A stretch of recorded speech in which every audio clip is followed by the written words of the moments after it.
Hello everyone. In the sequence of online classes, today I am going to discuss with you a topic named as रोग अनुत्पत्तिकर चिकित्सा, which is a part of first paper का चिकित्सा syllabus. रोग अनुत्पत्तिकर चिकित्सा। रोग अनुत्पत्तिकर चिकित्सा का अर्थ है रोग को उत्पन्न ही न होने देना। अनुत्पत्तिकर यानी जो उत्पन्न ही न हो, ऐसी चिकित्सा जिससे व्याधि उत्पन्न ही न हो। रोग अनुत्पत्तिकर चिकित्सा। आचार्य चरक आयुर्वेद का प्रयोजन में स्वस्थस्य स्वास्थ्य रक्षणम को रोग अनुत्पत्तिकर चिकित्सा का सिद्धांत कहा है, या हम लोग कह सकते हैं स्वस्थस्य स्वास्थ्य रक्षणम आतुरस्य विकार प्रशमनम, ये आयुर्वेद का जो प्रयोजन आचार्य चरक के द्वारा उद्धृत है। तो इस प्रयोजन का जो प्रथम पार्ट, फर्स्ट पार्ट है स्वस्थस्य स्वास्थ्य रक्षणम, इसको रोग अनुत्पत्तिकर चिकित्सा के अंतर्गत हम लोग रख सकते हैं। आचार्य चरक ने स्वास्थ्य रक्षण की पूर्ति के लिए सूत्र स्थान में स्वास्थ्य चतुष्क का वर्णन किया है। जैसा आप लोग जानते हैं, स्वास्थ्य चतुष्क के अंतर्गत 4 अध्याय आते हैं: मात्राशीतीय, तस्याशीतीय, नवीगांधारणीय और इंद्रियोपक्रमणीय अध्याय। मात्राशीतीय अध्याय में के अंतर्गत आहार मात्रा व स्वस्थवृत्त का वर्णन, तस्याशीतीय अध्याय में ऋतुचर्या का वर्णन, शात्म का वर्णन, नवीगांधारणीय अध्याय में अधारणीय और धारणीय वेगों का वर्णन, और इंद्रियोपक्रमणीय अध्याय में इंद्रियों का ज्ञान, सद्वृत्त वर्णन। उपरोक्त 4 अध्यायों में आचार्य चरक ने शरीर को किस प्रकार स्वस्थ रखा जाए इसका विशद वर्णन किया है। इन अध्यायों में वर्णित विषयों का ज्ञान रखकर रोग को उत्पन्न होने से रोका जा सकता है। आपको स्मरण होगा, चरक सूत्र 5/103, इट मीन्स चरक सूत्र 5वें अध्याय के 103वें श्लोक में चरक ने कहा है, नगरी नगरस्यैव रथस्यैव रथी यथा स्वशरीरस्य मेधावी कृत्ते स्ववहितो भवेत्। अर्थात जिस प्रकार नगरी, नगरी का मतलब होता है नगर रक्षक,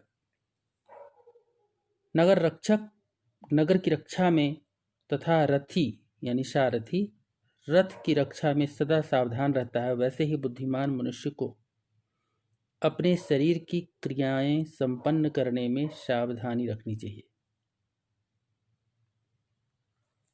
आचार्य सुश्रुत ने चिकित्सा स्थान के 24वें अध्याय में अनागता बाधा प्रतिषेध अर्थात संभावित दुखों को रोकने के लिए चिकित्सा विधि का वर्णन किया है, जिसे रोग अनुत्पत्तिकर चिकित्सा कह सकते हैं। इस अध्याय में भी दिनचर्या व ऋतुचर्या संबंधित विषयों का विशद वर्णन है। इसी क्रम में रसायन सेवन तथा चरकोक्त आचार रसायन के द्वारा भी भविष्य में होने वाले संभावित व्याधियों के प्रतिकार में लाभप्रद साबित हो सकता है।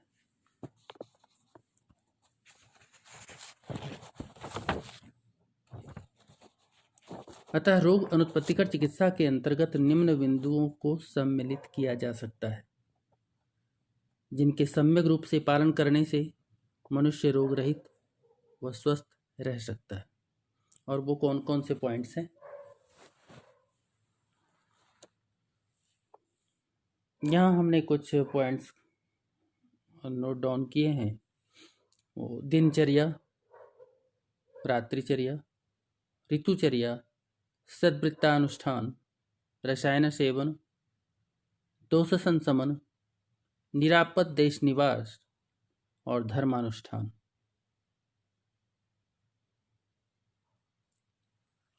जैसा कि आपने पूर्व में ही पढ़ाया है, दिनचर्या फर्स्ट ईयर में पढ़ाया गया होगा आपको दिनचर्या के बारे में। दिनचर्या के अंतर्गत किन बिंदुओं पर ध्यान केंद्रित करना चाहिए, उसका कुछ यहाँ पुनः स्मरण आपको करवाने का प्रयास कर रहे हैं। तो दिनचर्या के अंतर्गत जिन बिंदुओं पर ध्यान केंद्रित करना अपेक्षित है वो हैं ब्रह्म मुहूर्त में जागरण, हस्त दर्शन, मलोत्सर्ग एवं गुद प्रक्षालन, आचमन या मुख प्रक्षालन, दंत धावन एवं जिह्वा निर्लेखन, अंजन, नश्य,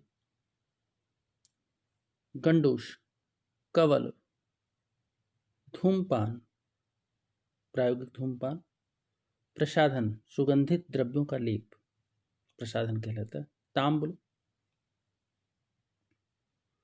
अभ्यंग, तैलमर्दन, कर्णपूरण, मूर्ध तैल धारण करना, यथाशक्ति व्यायाम व योगाभ्यास, शरीर मार्जन, स्नान, स्वच्छ वस्त्र धारण, माला रत्न आभूषण धारण, यथाकाल क्षौर कर्म, लघु व अनुकूल आहार एवं जल ग्रहण, जीविकोपार्जन के कार्य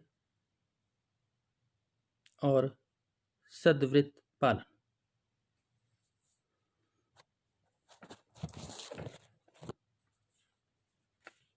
दिनचर्या के बाद रात्रिचर्या की बात आती है। रात्रिचर्या के अंतर्गत निम्न बिंदुओं का ध्यान रखना चाहिए।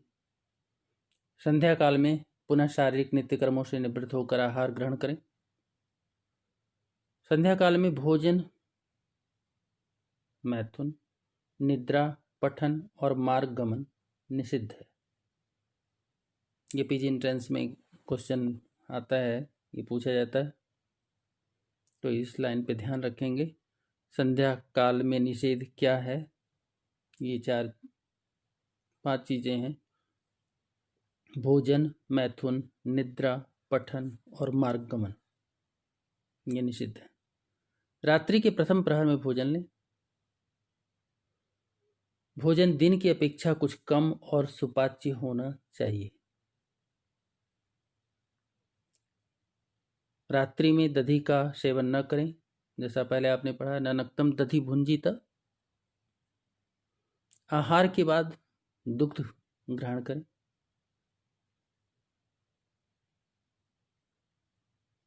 शयन से पूर्व तथा भोजनोपरांत शतपदम यानी 100 कदम टहलना चाहिए, चलना चाहिए। तदुपरांत उस दिन किए हुए कार्यों की समीक्षा और अगले दिन कार्यों की रूपरेखा तैयार करें। अपने अपने इष्ट की उपासना, सुख प्रदाशन या शैया पर शयन करें। अच्छी निद्रा हेतु अभ्यंग, उबटन, मनोनुकूल लघु भोजन, माहिष दुग्ध, शिरस्तर्पण, सुखकर गृह व वातावरण तथा मनोनुकूल उपचार करनी चाहिए। ये रात्रिचर्या। ऋतुचर्या, शरीर को स्वस्थ रखने के लिए दिनचर्या और रात्रिचर्या के साथ साथ ऋतुचर्या का पालन भी आवश्यक तथा उपयोगी है। शरीर को स्वस्थ रखने हेतु दोषों का प्राकृत मात्रा में होना भी आवश्यक है। भिन्न भिन्न ऋतुओं में स्वाभाविक रूप से दोषों का संचय, प्रकोप और शमन होता है, अतः इसका सम्यक ज्ञान भी अपेक्षित है। जैसा आप लोग जानते हैं, एक संवत्सर या 1 वर्ष इसको दो विभाग किया गया, आदान काल और विसर्ग काल में। आदान काल में सूर्य उत्तरायण होता है और विसर्ग काल में सूर्य दक्षिणायन होता है। इस आदान काल का स्वरूप आग्नेय होता है और विसर्ग काल का सौम्य होता है। आदान काल के अंतर्गत 3 ऋतुएं आती हैं, शिशिर, बसंत और ग्रीष्म। और सौम्य काल विसर्ग काल के अंतर्गत वर्षा, शरद, हेमंत ऋतु, ये 3 ऋतुएं आती हैं। शिशिर ऋतु में तिक्तरस उत्पत्ति, बसंत ऋतु में कषाय रस, ग्रीष्म ऋतु में कटु रस, वर्षा ऋतु में अम्ल रस, शरद ऋतु में लवण रस और हेमंत ऋतु में मधुर रस का प्राधिक्य होता है। शिशिर ऋतु को अगर आप मास के रूप में देखें तो मार्गशीर्ष और फाल्गुन, यानी माघ और फाल्गुन, इन 2 महीनों को शिशिर ऋतु के अंतर्गत रखा गया है। चैत्र वैशाख बसंत, ज्येष्ठ आषाढ़ ग्रीष्म, श्रावण और भाद्रपद वर्षा, आश्विन कार्तिक शरद और मार्गशीर्ष और पौष, अगहन और पौष हेमंत ऋतु। शिशिर ऋतु माघ और फागुन।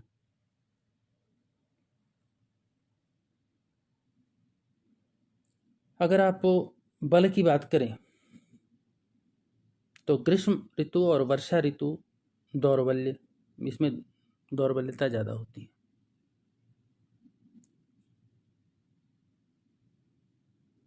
और बसंत ऋतु और शरद ऋतु में मध्य बल होता है, जबकि श्रेष्ठ बल का निर्देश शिशिर ऋतु और हेमंत ऋतु में बताया गया है।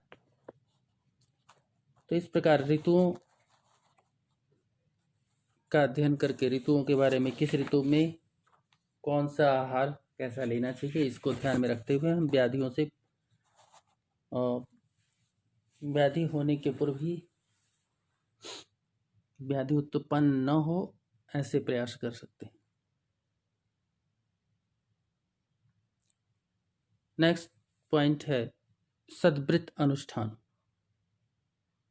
हितकर आहार विहार का सेवन, विषयों में अनासक्ति, यथाशक्ति शारीरिक एवं मानसिक कार्यों का संपादन, कर्मणा मनसा वाचा, कर्म से, मन से और वाणी से, तीनों प्रकार से पाप कर्मों का परित्याग, सत्य वचन तथा ब्रह्मचर्य का यथाविधि सेवन भविष्य के संभाव्य व्याधियों से बचाता है। अर्थात संभावित व्याधियों से बचने का ये उपाय है। हमने पीछे सद्वृत्त के बाद एक पॉइंट देखा था, रसायन सेवन। रसायन सेवन का विस्तृत वर्णन आचार्य चरक ने किया है, जैसा आप लोगों ने चरक उत्तरार्ध में प्रथम 4 अध्यायों में देखा। अभ्यामल के रसायन पाद, प्राणकामी, कर प्रचितिया और आसक्त क्षीर किया, ये जो 4 अध्याय हैं, आप उसका स्मरण करें तो ध्यान होगा आपको। स्वस्थस्य ऊर्जस्करम यत्तु तद्वृश्यम तद्रसायनम, अर्थात जो औषधि स्वस्थ व्यक्ति में ऊर्जस्कर भाव, ओज या प्रशस्त भाव को बढ़ाने वाली होती हैं, वही प्रायः दृश्य और वही रसायन होती है।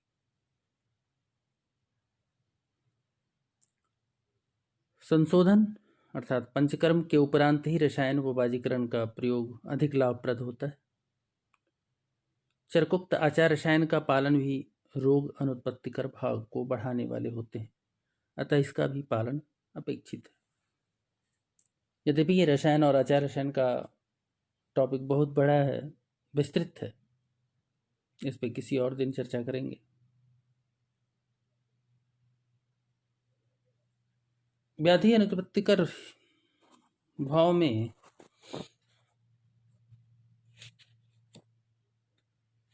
जब हमने चर्चा करी थी उसमें लिखा दिनचर्या, रात्रिचर्या, ऋतुचर्या, सद्वृत्त अनुष्ठान, रसायन सेवन, और रसायन सेवन के बाद का जो मुख्य बिंदु था वो था दोष संशमन, दोष संशमन, निरापद देश निवास और धर्मानुष्ठान। जैसा कि आप लोग जानते हैं, वात का संचय ग्रीष्म ऋतु में, वर्षा ऋतु में इसका प्रकोप, वात का प्रकोप, और शरद ऋतु में इसका संशमन, शमन हो जाता है, वात दोष का शमन। पित्त दोष का वर्षा ऋतु में संचय, शरद ऋतु में प्रकोप और हेमंत ऋतु में इनका शमन होता है, पित्त का। ठीक उसी प्रकार कफ का हेमंत ऋतु में संचय, बसंत ऋतु में प्रकोप और ग्रीष्म ऋतु में संशमन होता है। अतः वात प्रकोप में वस्ती का प्रयोग, वात प्रकोप यानी अगर वात का प्रकोप, वात दोष का प्रकोप हुआ हो तो उसमें वस्ती का प्रयोग, पित्त दोष में विरेचन तथा कफ के प्रकोप में वमन प्रयोग द्वारा दोष का संशोधन कर देने से ऋतुज रोगों के होने का भय नहीं होता। ये मोस्ट कॉमन ट्रीटमेंट है, एवरीबडी नोज अबाउट इट।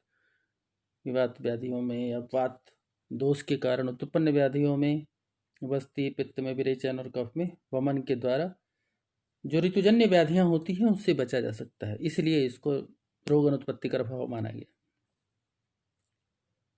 निरापद देश निवास, देश 3 प्रकार का माना गया, जांगल, अनूप व साधारण। जांगल देश को स्वास्थ्य की दृष्टि से श्रेष्ठ माना गया है। वैसा देश जहां का जलवायु निर्दोष हो, संक्रमण रहित हो, जहां उत्पन्न आहार औषध द्रव्य अपने रस गुणादि कर्म वीर्य से पुष्ट हो तथा आवश्यक साधन सामग्री सुलभ, चिकित्सा शिक्षा सेवा उपलब्ध हो, ऐसे स्थान को निरापद देश कहते हैं और ऐसे ही स्थान में निवास करनी चाहिए।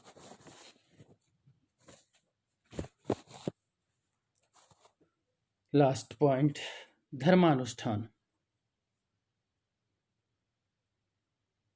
धर्मानुष्ठान के अंतर्गत सत्य वचन, अहिंसा, प्राणी दया, देवार्चना, दान, बलि देना, धैर्य धारण, क्षमाशीलता, अस्थेय, शारीरिक एवं मानसिक पवित्रता, संयम, यज्ञानुष्ठान, हवन इत्यादि धार्मिक क्रियाओं के अनुष्ठान से अंतरात्मा प्रसन्न होती और इससे शरीर स्वस्थ एवं रोग भय मुक्त हो जाता है। दैव्यापाश्रय चिकित्सा का एक पार्ट इसको कह सकते हैं। दैव्यापाश्रय चिकित्सा में भी आपने वहाँ पढ़ा मंत्र, औषध, बलि, मंगल, मणिमंगल, होम, उपहार, नियम, वो सारे धर्मानुष्ठान ही। व्याधियों के निमित्त भी विष्णु सहस्त्र नाम का प्रयोग करने के लिए ज्वर चिकित्सा में आचार्यों ने बताया कि अगर किसी को ज्वर हो तो विष्णु सहस्त्र नाम का जाप करना चाहिए। इस प्रकार से दिनचर्या, ऋतुचर्या, रात्रिचर्या, सद्वृत्त अनुष्ठान, रसायन सेवन, दोष संशमन, निरापद देश निवास और धर्मानुष्ठान के द्वारा रोग अनुत्पत्ति कर चिकित्सा की जानी चाहिए। ये शॉर्ट नोट्स के रूप में आपके एग्जामिनेशन में ये पॉइंट आ सकता है। इतिश्री। नेक्स्ट टॉपिक आगे हम लोग डिस्कस करेंगे, वो टॉपिक इसी के साथ जुड़ा हुआ है, रोग प्रशमन चिकित्सा। तब तक के लिए नमस्कार, धन्यवाद।